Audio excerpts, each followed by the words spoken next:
Thanks for spending part of your Friday night with us. I'm Phil Aldridge. The COVID-19 variant discovered in South Africa has now been identified in Wisconsin. Melissa, we covered a number of topics with the former two-term governor, including President Trump's chances of winning re-election in November. New at 6, a warning tonight from officials about contact tracing scams. Thanks for joining us. I'm Phil Aldridge. Well, the waiting game continues, Melissa, as the race for the presidency is tightening in several key battleground states. Thanks, Tony. And I'm standing exactly 3 24-inch walleye apart from Melissa and Tony right now. That'll do it for 6. News 9's Phil Aldridge has the very latest for us. Phil. Melissa, protesters have been occupying CHOP for the past few weeks following the death of George Floyd in Minneapolis. But yesterday, Seattle's mayor issued an executive order to clear out the area. And right now might be a good time to check under your couch cushions or your car's ashtray.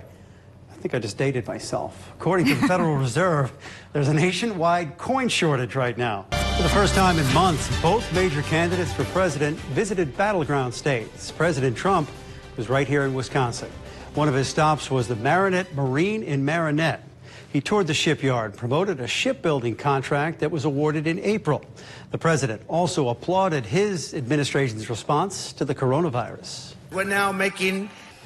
The president flew in and out of Austin Strawell Airport in Green Bay, where he also took part in a town hall that aired on the Fox News channel. Former Vice President Joe Biden also hit the campaign trail today in the battleground state of Pennsylvania. During his speech, the presumptive Democratic presidential nominee railed on the president for his COVID-19 response. He's like a child. It happened to all of us. Biden said the president's job is not to whine about the pandemic, but to do something about it. During his time in Pennsylvania, Biden also met with people who benefited from the Affordable Care Act. Democrats say Joe Biden will accept the party's nomination in Milwaukee, but they've scaled back the in-person elements of their convention. Since most of the event will be virtual, thousands of delegates are no longer traveling to Milwaukee. So businesses there are hoping to get a boost or disappointed. Milwaukee would have been close to what it was. Now, there will still be some in-person events at the Wisconsin Center, but not the large crowd businesses were expecting. More relief is on the way for those who are still unemployed. The Department of Workforce Development is allowing an additional 13 weeks of unemployment benefits. It's called the Pandemic Emergency Unemployment Compensation. The DWD started accepting applications on Tuesday. These certain issue families. People that do get the extended benefits will also get an additional $600 a week from the federal government, but that will end on July 31st. A local music festival is getting national attention, not just for going on as planned, but for what some say was its previous name. The fest is now called July Mini Fest, but it was originally called Herd Immunity in reference to COVID-19. It's scheduled to take place outside the Q&Z Expo Center July 16th through the 18th, with bands from across the country scheduled to appear. It became national news on The View today when host Meghan McCain asked Wisconsin Senator Tammy Baldwin about the festival. Even though it's an outdoor venue. Event organizers declined to comment on camera, but said they're only selling 2,500 out of the 10,000 possible tickets. They say anyone who wants to social distance should be able to do so. For the first time in what seems like ages, people were able to get out and watch a movie on the big screen.